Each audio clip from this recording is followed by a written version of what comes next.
खुशहाल जीवन था वहां सबका। अब देखो, हवाई अड्डा बना के सब मिटा दिया। सही कहा तुमने रमेश। मैंग्रोव हमें बाढ़ से बचाते थे, वे हमारी ढाल थे। अब तो हर मॉनसून में बाढ़ का डर बना रहता है। हाँ, और मछुआरों का क्या हाल हो गया है। जब से मैंग्रोव हटाए गए, उनकी रोजी रोटी भी खत्म हो गई है। मछलियाँ कम हो गई है। अब ये मछुआरे समुद्र में इतनी दूर जाकर मछली पकड़ने जाते हैं कि उनकी जान पर बन आती है। हमने पर्यावरण को इतनी चोट पहुंचाई है, अब उसका असर तो हमें झेलना ही पड़ेगा। ये मुंबई की बाढ़ भी उसी का नतीजा है। सही कह रहे हो।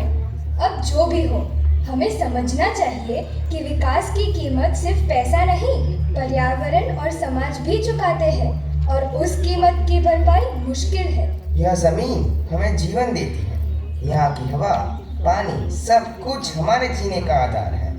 अगर हम इसे खो देंगे तो आने वाली पीढ़ियों के लिए सिर्फ प्रदूषण और बर्बादी ही बचेगी। दादा, अब खेतों में काम करने का कोई फायदा नहीं है। अब हमें बड़ा सोचना पड़ेगा। हमारे बच्चे अच्छे स्कूलों में पढ़ेंगे और हम भी अच्छी जिंदगी जी पाएंगे। इलाज के लिए शहर नहीं भागना पड़ेगा, बड़े अस्पताल यहीं होंगे। अब कोई बिना इलाज नहीं मरेगा। लेकिन अभी हमने यह मौका छोड़ दिया तो यह फिर कभी नहीं मिलेगा। अब फैसला आपका है। मैं यहाँ सिर्फ एक सपना दिखाने और उसे साकार करने का सुअवसर लेकर आया हूँ। आपकी हाँ इसे हकीकत में बदल सकती है।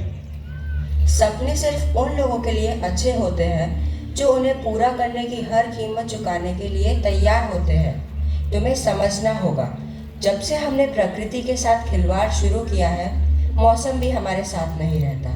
हर शहर केवल कंक्रीट का जंगल बनकर रह गया है। बारिश का कोई ठिकाना नहीं, कभी सूखा तो कभी बाढ़। ये सब जमीन और जंगलों को उजाड़ने का नतीजा है।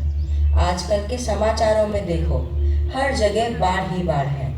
यह सब प्राकृतिक असंतुलन का ही परिणाम है।